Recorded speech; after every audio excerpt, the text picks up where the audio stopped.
Hello friends, आज के video में एक क्वाड्रेटिक इक्वेशन है यहाँ पर।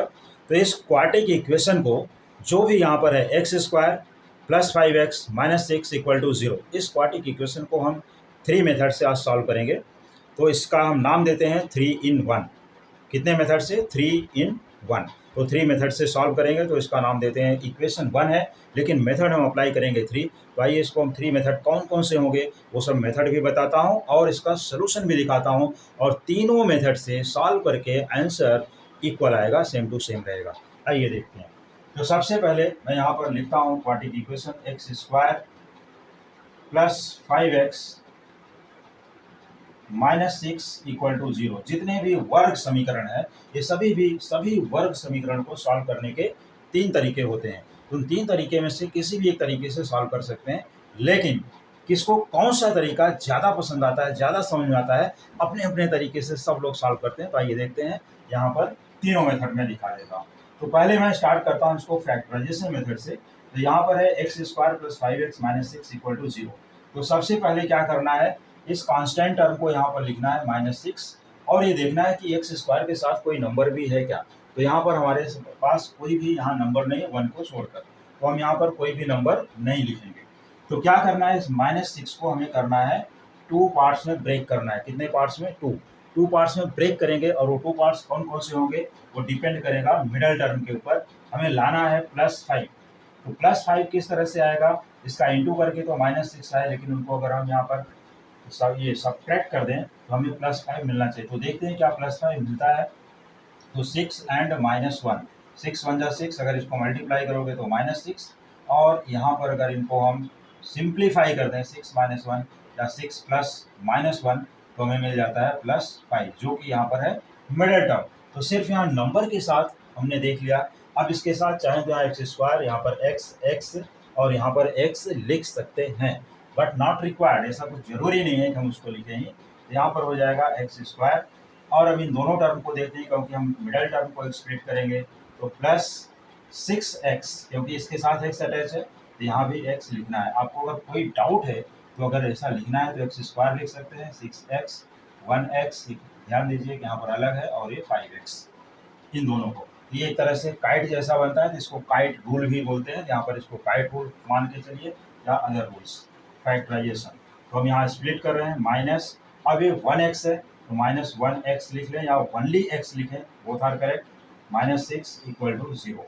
अब इसके बाद हमें क्या करना है, देखिए सिंपल सा पेयर्स बना लेना है। फर्स्ट 2 टर्म्स और नेक्स्ट 2 टर्म्स, ये है हमारे पास। टोटल 4 टर्म है, 4 में से 2 इधर 2 इधर कर दिया। अब फर्स्ट टू में क्या कॉमन है वो देख लेते हैं। दोनों में क्या कॉमन है, मिला के x, हमने x को कॉमन किया, ये बीच में आ जाता है x + 6 जो रिमेनिंग टर्म है। और इन दोनों में क्या कॉमन है, माइनस साइन, और यहाँ पर 1 भी है, क्योंकि 6 × 1 लिख सकते हैं।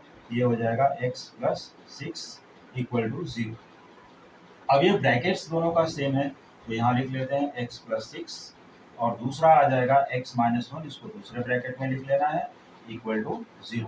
अब क्या करना है, x + 6 अगर 0 होता है तो x की वैल्यू क्या होगी, और अगर x - 1 इक्वल टू 0 होता है तो x की वैल्यू क्या होगी। तो अगर x + 6 0 होता है तो +6 को राइट साइड में ट्रांसफर करना है, तो यहाँ पर हो जाएगा x इक्वल टू -6। और अगर x - 1 इक्वल टू 0 है तो -1 को राइट साइड में ट्रांसफर करना है, तो x की वैल्यू हो जाएगी 1। तो 2 वैल्यूज ऑफ x 1 एंड -6। ये सबसे सिंपल मेथड इस क्वेश्चन के लिए यहाँ पर है। फास्ट मेथड हमने लिया और यहाँ पर फैक्टराइज कर दिया, फटाफट इसके आंसर्स आ गए। अब ये देखना है कि अगर इसी क्वेश्चन को हमें कंप्लीटिंग स्क्वायर मेथड से सॉल्व करना है तो कैसे सॉल्व करेंगे, आइए देखते हैं। तो मैं यहाँ पर ये थोड़ा सा एडजस्ट करता हूँ और अभी कंप्लीटिंग स्क्वायर मेथड बता देता हूँ। तो कंप्लीटिंग स्क्वायर मेथड से सॉल्व करने के लिए यही इक्वेशन वापस यहाँ लिखना है। हमने इक्वेशन को लिख लिया, चलिए एक्स स्क्वायर प्लस 5x ये लिखा, लेकिन अब यहाँ क्या करते हैं, जो 6 यहाँ पर दिया गया है इसको राइट साइड में ट्रांसफर कर देते हैं। तो चलिए इसको राइट में ट्रांसफर करेंगे तो ये हो जाएगा 6। अब क्या करना है, कोफिशिएंट ऑफ x के साथ जो भी नंबर रहेगी। और दूसरी चीज़ ध्यान देना है, ऐसे जब हम कंप्लीटिंग स्क्वायर मेथड यूज करेंगे तो यहाँ पर कोफिशिएंट ऑफ x स्क्वायर 1 होना चाहिए। तो चलिए यहाँ पर 1 ऑलरेडी है, अगर 1 नहीं होता तो हम इसको बनाते 1 उस नंबर से डिवाइड करते। तो अब यहाँ क्या देखना है, कोफिशिएंट ऑफ x क्या है 5, और इस 5 को 2 से डिवाइड कर देना है और ये पूरे को करना है होल स्क्वायर। तो अगर जब इसको हम करते हैं, ये रूल है कंप्लीटिंग स्क्वायर का, तो 5/2 का होल स्क्वायर हो जाएगा 25/4। ये 25/4 नंबर दोनों साइड ऐड कर देनी है। चलो हमने यहाँ पर ऐड भी कर दिया, x square plus 5x plus 25/4, और यहाँ पर 6 है तो 6 प्लस 25/4 ये हमने ऐड कर दिया। ठीक है, ऐड भी कर दिया। अब इसके बाद इस साइड का जो नंबर है वो तो ऐसे ही रहने दीजिए, लेटर नंबर जो भी हैं, लेकिन इनको ऐड करना है। तो 6 × 4 ये हो गया 24 प्लस 25, सिंप्लीफिकेशन करने के बाद आता है 4 यहाँ पर, और इन दोनों को ऐड किया तो ये हो जाता है 49/4। और इस साइड अगर हम इसको सेम टू सेम लिख लें यहाँ, x square plus 5x plus 25/4। तो हम देखते हैं कि यहाँ पर अब ये टर्म क्या होगा, आगे क्या करना है। तो ये परफेक्ट स्क्वायर है, ये भी परफेक्ट स्क्वायर है। ऑलवेज ये परफेक्ट स्क्वायर होता है किसका, फर्स्ट टर्म यहाँ से लेना है, और यहाँ से किसका होल स्क्वायर था 5/2, ये ले लेना है 5/2।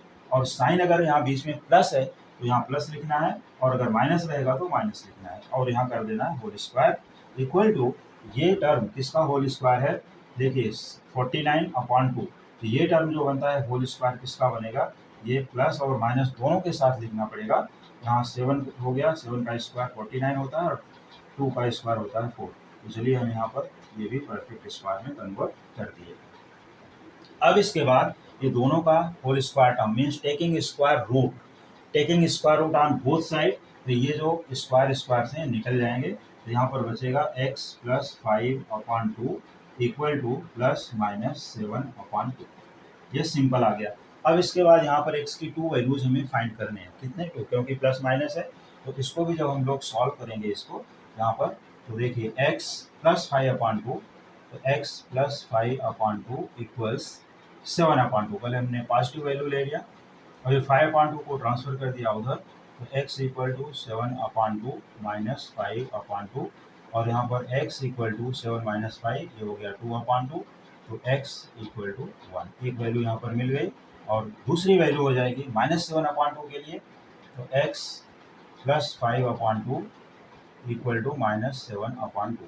तो हमने जैसे इसको ट्रांसफर किया वो साइड में, तो x इक्वल टू -7/2 माइनस 5/2, और यहाँ पर आ जाएगा 7 और 5 दोनों नेगेटिव है, तो -12/2, और इसको जैसे ही सॉल्व करेंगे ये हो जाएगा -6।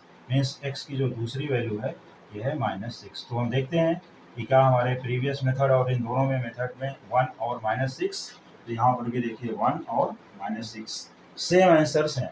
अब एक मेथड और बचता है जिसको हम लोग बोलते हैं फार्मूला मेथड। तो आइए फार्मूले मेथड से भी इसको करके देख लेते हैं कि आंसर सेम होता है या नहीं।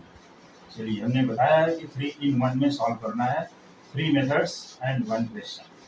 हमने इसका नाम दिया 3 in 1, जिसमें हमने 2 मेथड्स, एक स्प्लिटिंग द मिडिल टर्म या उसको हम बोलते हैं फैक्टराइजेशन मेथड, हमने फैक्टराइज करके भी इसको निकाल लिया स्प्लिटिंग द मिडिल टर्म, और ये हो गया हमारा कंप्लीटिंग द स्क्वायर मेथड। और तीसरा मेथड लेने जा रहे हैं फार्मूला मेथड। तो फार्मूला मेथड में फ्रेंड्स करना क्या है, देखिए x square plus 5x minus 6 equal to 0। तो ये स्टैंडर्ड फॉर्म में है ऑलरेडी, तो इस इक्वेशन को हम लोग कंपेयर कर लेंगे ax square plus bx plus c equal to 0 से। तो यहाँ c का वैल्यू हो गया -6, b का वैल्यू हो जाएगा 5, और a का वैल्यू यहाँ पर हमें कोई नंबर दिखाई तो नहीं दे रहे, लेकिन हम इसको 1x स्क्वायर लिख सकते हैं। तो a इज़ 1, और वो वैल्यूज़ को हम यहाँ पर फिर से नोट कर लेते हैं, a1 b equal to 5 and c equal to -6। अब सीधे सीधे यहाँ पर हम क्या करते हैं, डिस्क्रिमिनेंट क्या निकालना है, डिस्क्रिमिनेंट हम एक डेल्टा या कैपिटल D से भी लिखते हैं। इसका आंसर होता है b स्क्वायर माइनस 4ac। ये डिस्क्रिमिनेंट बोलते हैं, इसको क्या बोलेंगे, डिस्क्रिमिनेंट। तो हमने डिस्क्रिमिनेंट का आंसर जब यहाँ पर निकाला, तो square of 5 -4 multiplied by 1 multiplied by -6। तो यहाँ पर इसको सिंप्लीफाई किया, ये हो गया 25 माइनस, दोनों को माइनस इंटू माइनस हो गया प्लस, और 4 इंटू 1 इंटू 6 किया तो आ गया 24, जो होता है 49। ये 49 बन गया। मीन्स हमें जो डेल्टा की वैल्यू मिली, डिस्क्रिमिनेंट की वैल्यू मिली, ये कितनी मिल गई, 49। अब इसके बाद क्या करना है, हमें लिखना है formula. Since x equal to minus b plus minus root over delta यहाँ पर लिख लेना है और होल डिवाइडेड बाई 2a। तो minus b plus minus root over delta divide by 2a। अब यहाँ पर वैल्यूज रखनी है, x equal to minus b का वैल्यू कितना है 5, minus 5 plus minus root over delta की वैल्यू हमें मिल गई थी, कितनी मिली थी 49। यहाँ पर हम लिख देते हैं 49, ये 49 अपॉन 2 इंटू 1। अब ये 2 इंटू 1 आ गया। अब इसके बाद इसको अगर हम सिंप्लीफाई करते हैं तो यहाँ पर लिख सकते हैं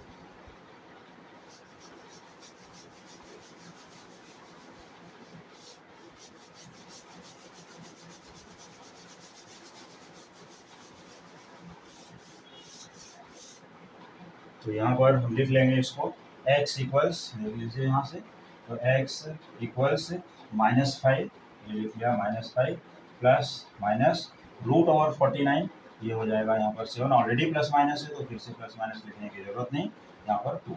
अब इसमें भी प्लस माइनस है तो इसके 2 पार्ट्स करते हैं, x equal to minus 5 plus 7 upon 2, और जो दूसरा वैल्यू होगा x equal to minus 5 minus 7 upon 2। तो यहाँ पर भी देख सकते हो minus 5 plus 7 it is 2 upon 2, और इस तरफ जो नंबर आएगा x equal to minus 12 upon 2। तो यहाँ पर 2 अपॉन 2 किया 1, x इज़ 1, और यहाँ पर x इक्वल टू माइनस 6।